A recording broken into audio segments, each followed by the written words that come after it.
The first episode of our Rock to Rock trip, our Cross Canada tour, started on Vancouver Island and went through BC. After that, we went through the prairies and into northern Ontario. Then we had a few places to visit in Quebec. From there, we crossed the St. Lawrence River into New Brunswick and finally ended up in Nova Scotia, where we would catch the ferry to Newfoundland.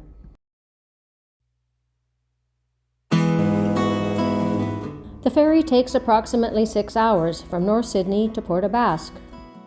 On our last trip to Newfoundland, we were able to travel up the west side all the way to St. Anthony and the Western Arm. So this time, we'll explore the rest of Newfoundland to the east.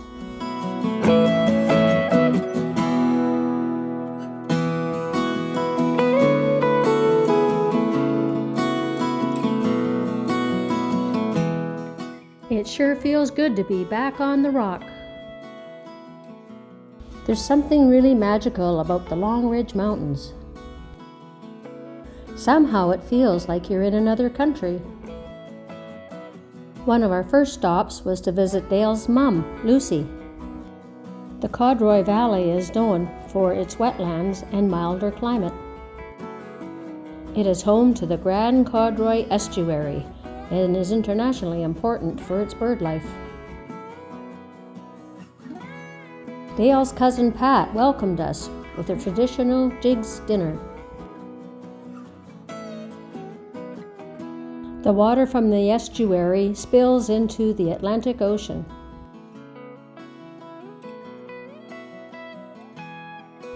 We stopped by to visit Lucy's cousin, Elma. And then from there, we headed out to Codroy to see Dale's mom's cousin, Gert. At 95 years old, she was cooking a roast dinner. Like many communities in Newfoundland, Codroy was thriving during the cod fishery. There's still fish processing here, but nothing like it used to be.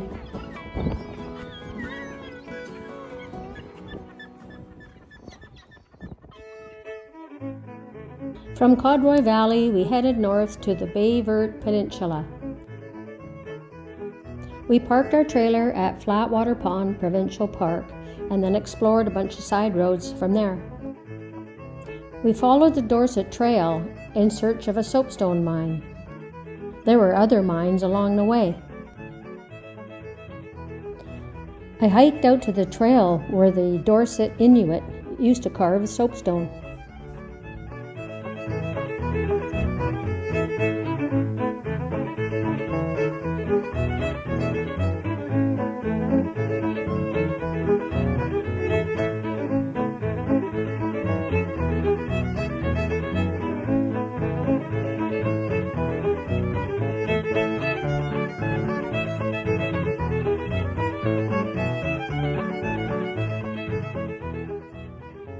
At the end of the day, we met Dale's cousin Pam and Dave out at Burlington for lunch.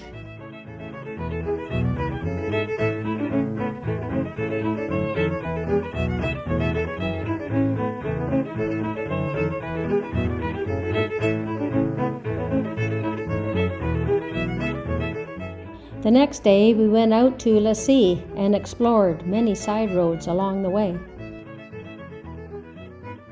These colorful little buildings are called stages. The little town of Tilt was Canada's smallest town. There's evidence of another mine in this area.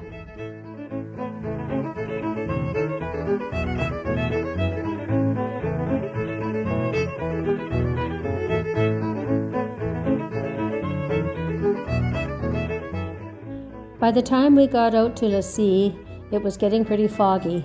We were hoping to see an iceberg, but no luck this time.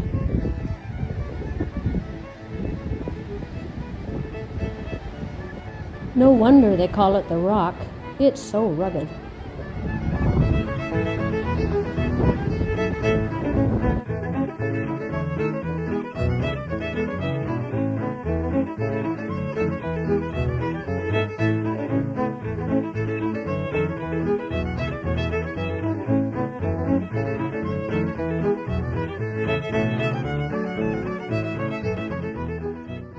In the spring, they start getting firewood in for the next season.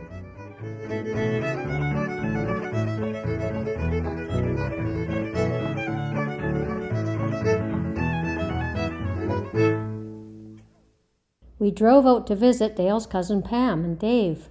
They live off the grid on a beautiful lake.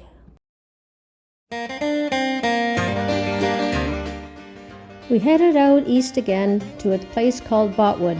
We left our trailer at a restaurant while we took off and explored some more coves. Later on, we checked in at Notre Dame Provincial Park. In Glover Harbor, there's a replica of the world's largest squid, caught in 1878. And we learned that a tickle is actually a channel. So this is leading tickle.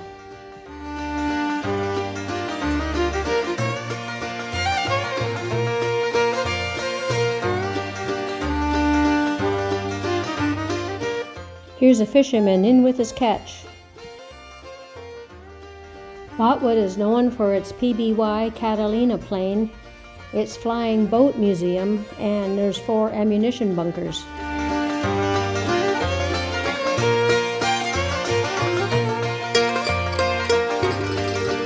From Notre Dame Campground, we kept exploring many coves along this rugged coast.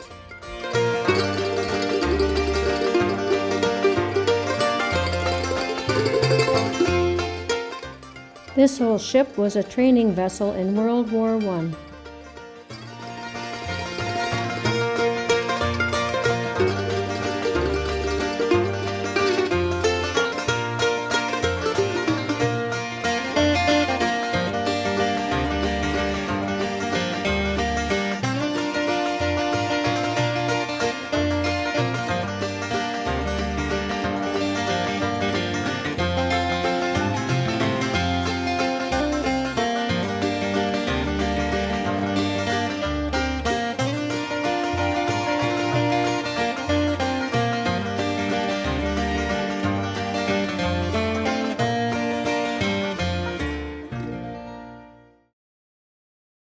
Our next camping spot was Dildo Run Provincial Park, up toward Twillingate.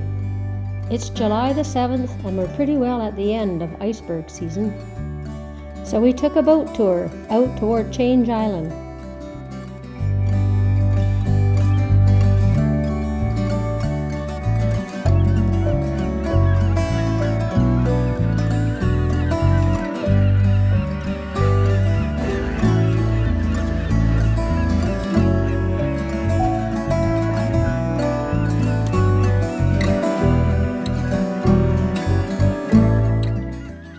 Here comes our boat. We're going out on a tour with Iceberg Quest.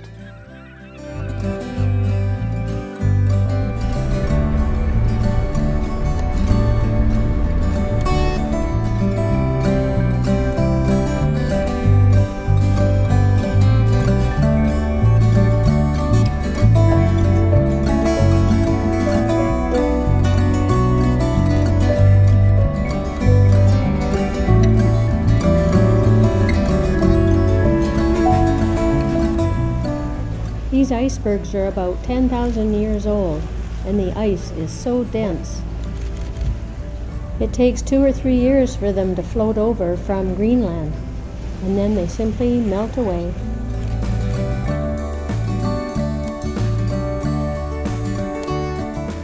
After the tour, we went for a bite to eat at Captain's Cottage, and we lucked out on some Newfie entertainment. She's a 24-footer.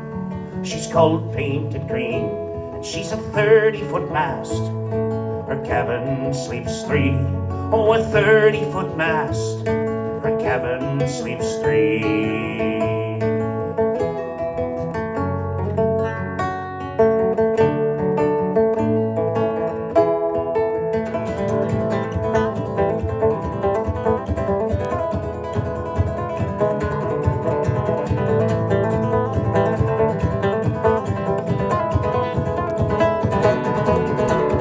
Stumbled on to something slaying I ain't never seen before. Why don't you put away your phone till you get home? a side note, on the way to Twillingate, there's a really good fisherman's museum. It belongs to Captain Dave, and he also takes out tours of the icebergs.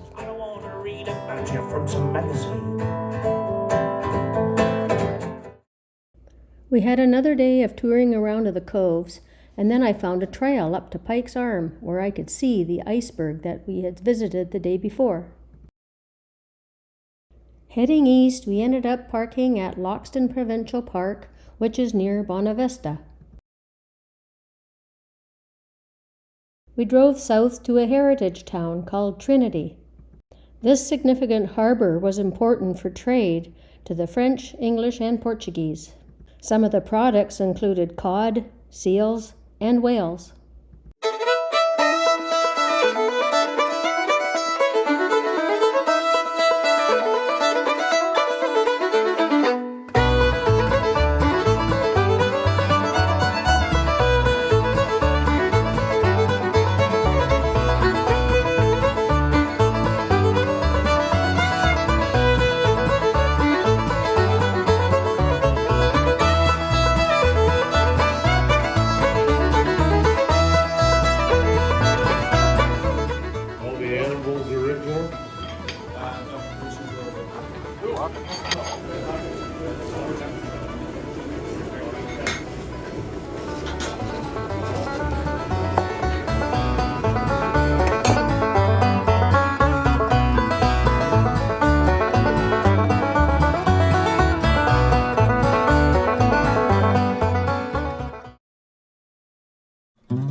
Going north from Trinity, we found a beautiful hiking trail. The trail followed the ocean and finally ended up at Fox Island.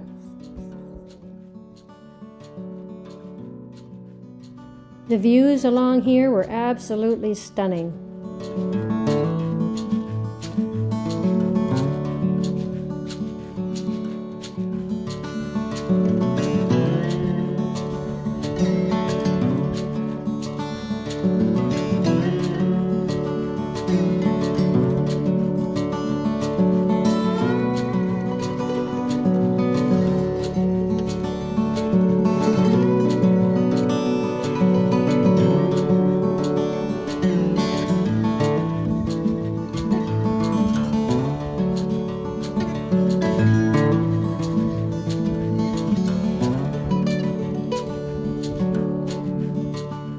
Further up the coast, we found another hiking trail, but this one took a lot more work to find the entrance.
Every year between mid-June or July, the capelin come in to spawn.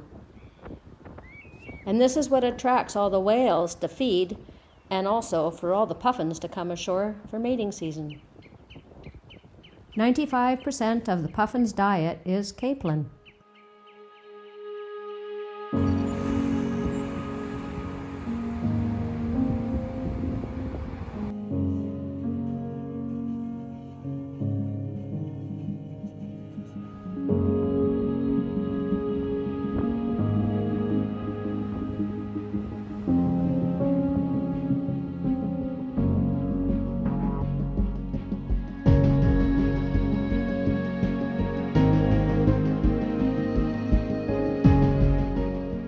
This is Dungeon Provincial Park.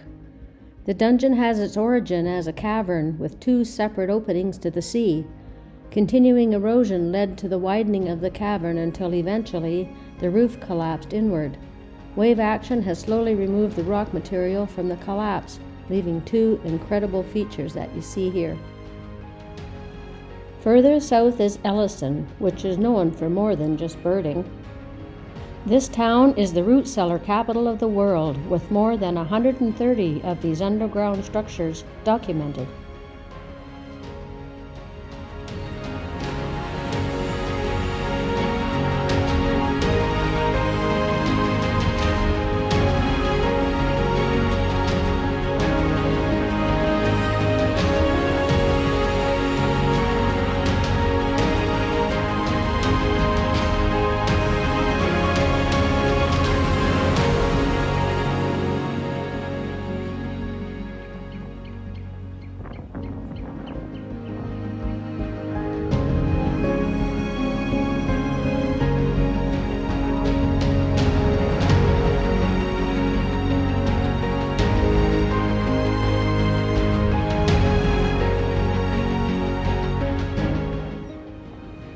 I could spend hours watching these puffins. They're so darn cute.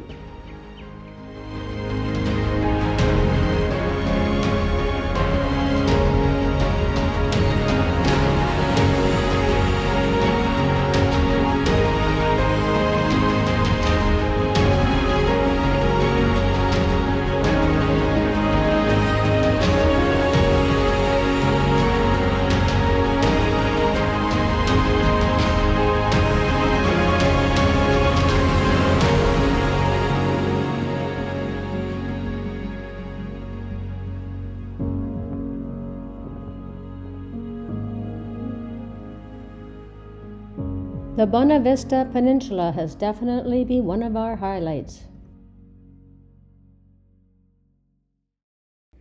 Next, we went down to the Burin Peninsula and stayed at the Fisherman Cove Provincial Park.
There's a popular little town near Burin. It's called Smuggler's Cove.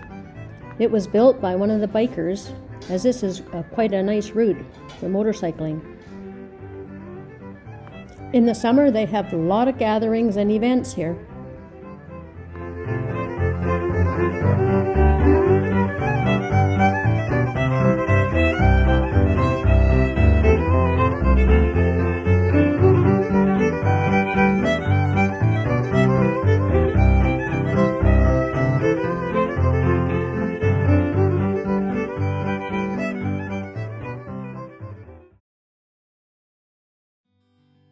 After Burin, we finally made it to the Avalon Peninsula. After parking the trailer, we drove up to the Bacalhau. Bacalhau is either derived from the Portuguese or the Basque. It means codfish. In Brigus, history thrives. The town's well-kept old-style architecture, lush green gardens, and windy narrow lanes are reflective of its English, Irish, and Welsh heritage. There was a tunnel built here for easy access to supply ships.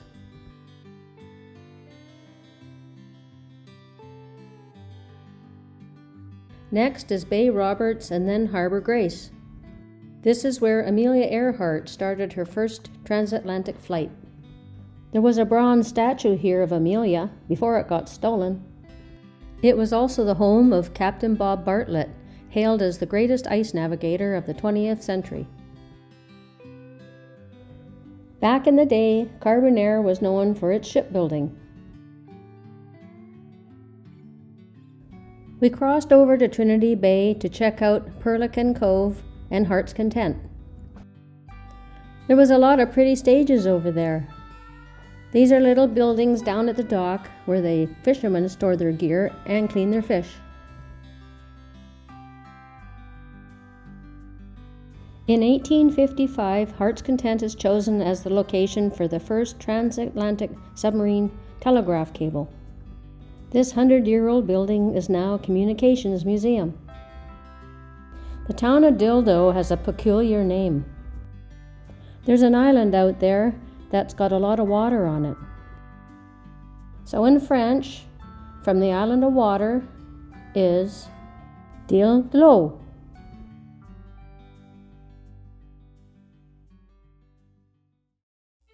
So yesterday we did the Bacalhau Trail, and today we're going to do the Irish Loop. After that, it'll be up to the Killick coast. A killick is an old type of anchor.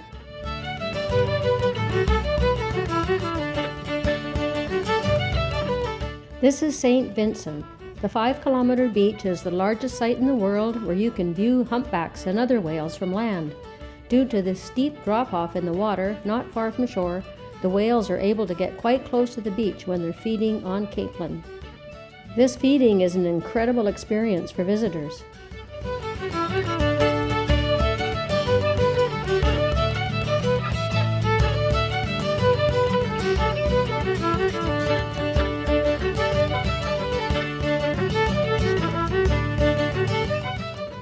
At the southern end, near Portugal Cove, there's a lot of hiking trails. It's known to be pretty foggy down there, but I did manage to hike out to one of the viewpoints. The views of the rugged cliffs and all the birds was fascinating.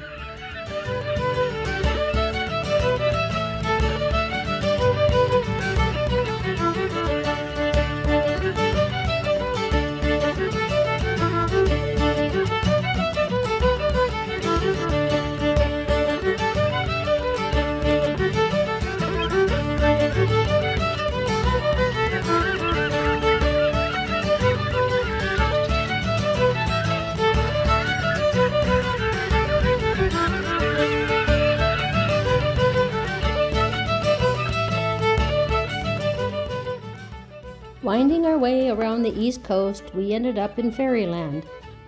This was very impressive. There's an active archaeological excavation going on at the colony of Avalon.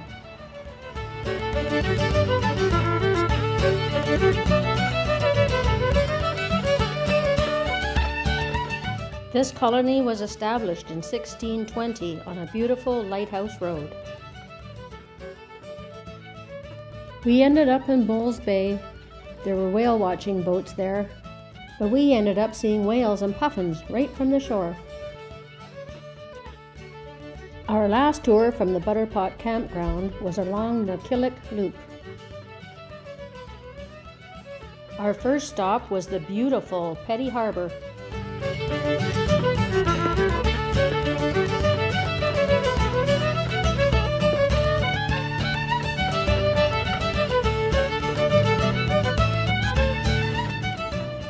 There's an amazing viewpoint from above. Look at how small the gap is coming into the harbor.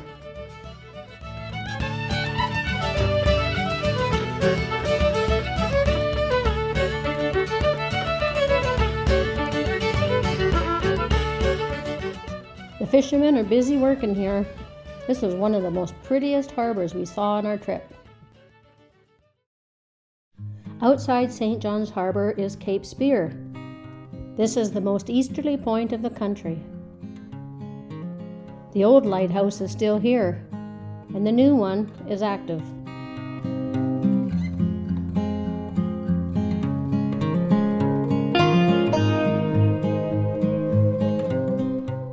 St. John's Harbor is hard to see. It's very well protected.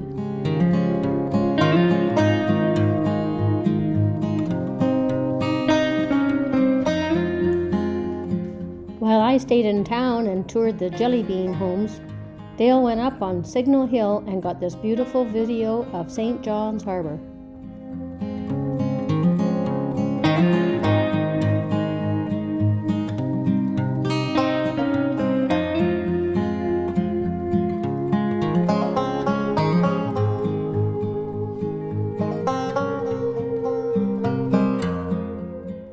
During our time in Newfoundland, I've been trying to track down some soapstone. To my surprise, I found a carver in St. John's. It turns out it wasn't soapstone after all, it was pyrophyllite. Then we got to hang out with friends, Penny and Reg, on St. George Street. They then drove us just out of town to a cute little harbor called Quidi Vidi. The Quidi Vidi brewery makes Iceberg beer. I love the blue bottles.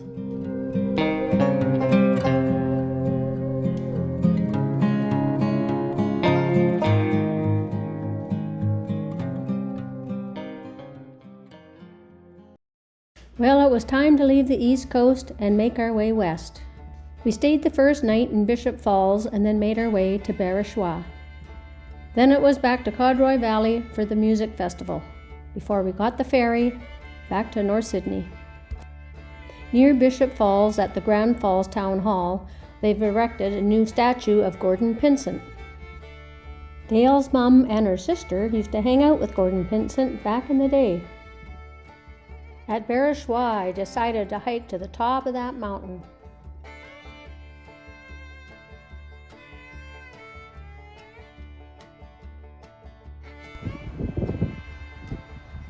The view was very vast, past Stevensville and over to Labrador.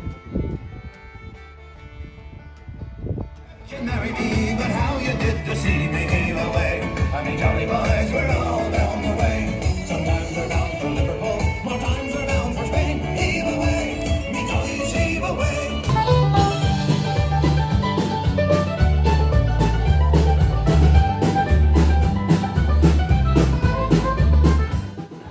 Dale got screeched in 9 years ago, so now it's my turn.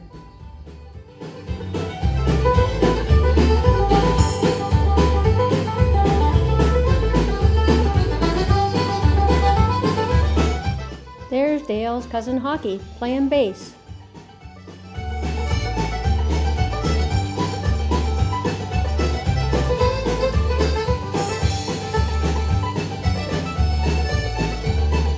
Thank you, Jim and Pat, for your kind hospitality.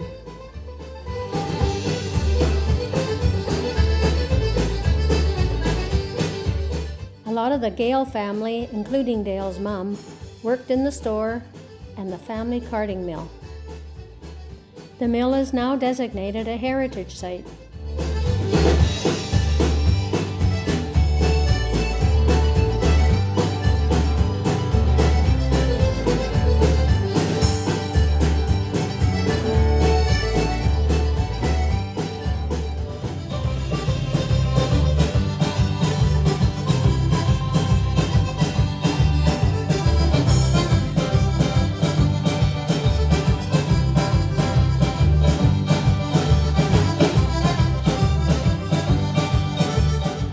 I can't believe we drove 5,600 kilometers.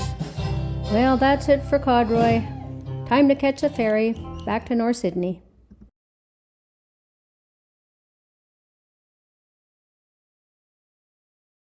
On the next episode, we'll be heading to New Brunswick, Ontario, and making our way west. See you on the next one.